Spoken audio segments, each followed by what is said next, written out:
दोस्तों माँ एक ऐसा शब्द है जिसे सुनकर किसी भी इंसान के मन में अचानक से अगर कोई इंसान माँ शब्द सुन लेता है तो उसके दिलो दिमाग में इज्जत वाला भाव अपने आप ही पैदा हो जाता है। लेकिन अगर कभी आपको सुनने को मिले कि किसी जगह पर एक व्यक्ति ने अपनी ही माँ से शादी कर ली तो आपके दिमाग में क्या आएगा? जहाँ तक मेरा ख्याल है सबसे पहली जो बात आपके दिमाग में आएगी वो होगी कि अगर कहीं आपको इस टाइप का कोई भी इंसान मिल जाए तो आप उसकी बहुत ज़्यादा पिटाई तो ज़रूर लगाएंगे। जी हाँ दोस्तों, आज जिस सच्ची कहानी के बारे में मैं आपसे बात करने वाला हूँ उस सच्ची कहानी में एक व्यक्ति ने अपनी ही माँ से शादी कर ली और शादी करने के बाद अपनी माँ के साथ वो बड़े आराम से रह भी रहा। तो दोस्तों आज की सच्ची घटना को आगे बढ़ाने के लिए मैं आपको लेकर चलता हूँ उधम सिंह नगर के एक गाँव में, जहाँ पर इंदर राम नाम का एक शख्स बड़े आराम से जी रहा था। उसकी शादी हुई थी, अब उसके दो बेटे थे, दोनों बेटे जवान हो चले थे और आराम से उनका जीवन चल रहा था कि अचानक से इंद्रराम की पत्नी की मृत्यु हो जाती है। इंद्रराम की पत्नी की मौत होने के बाद इंद्रराम बहुत ज़्यादा परेशान होता है और बड़ी मुश्किलों में अपना जीवन जी रहा था कि उसके जो दो बेटे थे कि उसे अब उन दोनों बेटों को पालने की जिम्मेदारी भी अकेले पे आ चुकी थी। अपनी पत्नी की मौत के 11 साल बाद उसके दिमाग में बात आती है कि क्यों ना मैं शादी कर लूँ, और वो एक लड़की से जाकर उसके घर वालों से बात करता है और वहाँ जाकर उससे शादी भी कर लेता है। लेकिन अब घर में दो जवान पहले से लड़के थे, लड़कों की शादी करनी थी या अपनी शादी करनी थी, इस बात में कहीं ना कहीं इंद्रराम चूक जाते हैं और चूकने के बाद इस अपने पिता को शादी करता हुआ देख उसके दोनों बेटे नाराज होकर घर छोड़कर चले जाते हैं और बाहर किसी शहर में जाकर नौकरी करने लगते हैं, बड़े आराम से अपना जीवन जीने लग जाते हैं। अब दोस्तों यहाँ पर इंद्रराम को दो बेटे और एक लड़की दूसरी पत्नी से हो जाते हैं। वो अपने जीवन में खुश है, उसे किसी टाइप की कोई प्रॉब्लम नहीं है।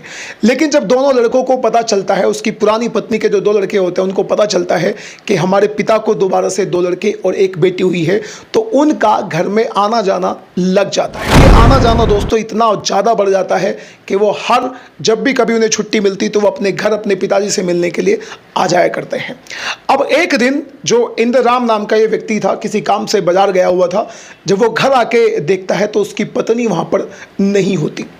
उसकी जो दूसरी पत्नी थी वो उसे गायब मिलती है। अब वो पूरी छानबीन करने के बाद उसे पता चलता है, अपनी पत्नी के मायके जाकर भी कंफर्म करने की कोशिश करता है कि क्या यहाँ पर मेरी पत्नी आई है, लेकिन वहाँ पर भी उसे पत्नी का कोई सुराग नहीं मिल पाता। लेकिन फिर छानबीन के दौरान पता चलता है कि उसकी पत्नी और उसका एक बेटा दोनों एक दूसरे के साथ किसी रूम पर किराए पर कोई रूम लेकर आराम से रह रहे हैं। अब जब इस बात का पता इंद्रराम को चलता है तो वो गुस्से में अपनी पत्नी और अपने बेटे के पास जाता है और उनसे जाके पूछने की कोशिश करता है कि आखिर तुम यहाँ क्यों रह रहे हो, जिस पर एक बहुत ज़्यादा चौंकाने वाला खुलासा होता है और उसकी पत्नी और उसका बेटा उससे बोलता है कि हम दोनों ने तो आपस में शादी कर ली, अब तुम्हारा हमारी ज़िंदगी में क्या काम। इस पर जो इंद्रराम नाम का व्यक्ति होता है, जो इनका पिता और इस औरत का पति और इस लड़के का पिता होता है, वो बहुत ज़्यादा परेशान होता है।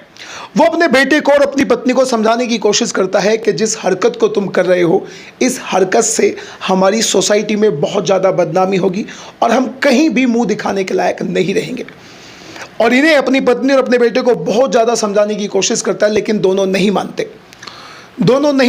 जब इंद्रराम बहुत ज़्यादा जिद करने लग जाता है तो इसकी पत्नी और इसका बेटा इसके साथ मारपीट कर देते हैं और मारपीट करके इसे घर से निकाल देते हैं, भगा देते हैं। अब दोस्तों और जिद करते हैं कि हम पति पत्नी के रूप में एक दूसरे के साथ रहेंगे। अब दोस्तों यहाँ पर क्वेश्चन आपके लिए है और आपको कमेंट बॉक्स में अपनी राय भी देनी है कि क्या ये सही है। सबसे पहला क्वेश्चन तो ये अराइज होता है कि इस इंद्रराम नाम के व्यक्ति को बुढ़ापे में क्या शादी करनी चाहिए थी?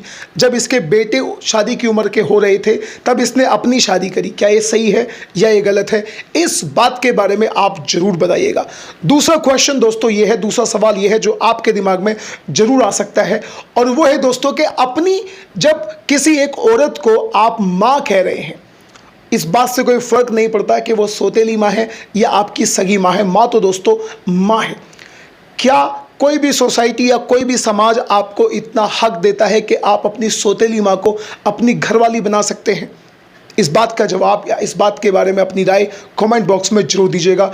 और दोस्तों, मैं नीरज शर्मा दोबारा कभी हाजिर हूँगा किसी सच्ची घटना में। तब तक के लिए आप हमारे चैनल को सब्सक्राइब करके हमें सपोर्ट कीजिएगा। मिलते हैं किसी अगली वीडियो में, तब तक के लिए नमस्कार।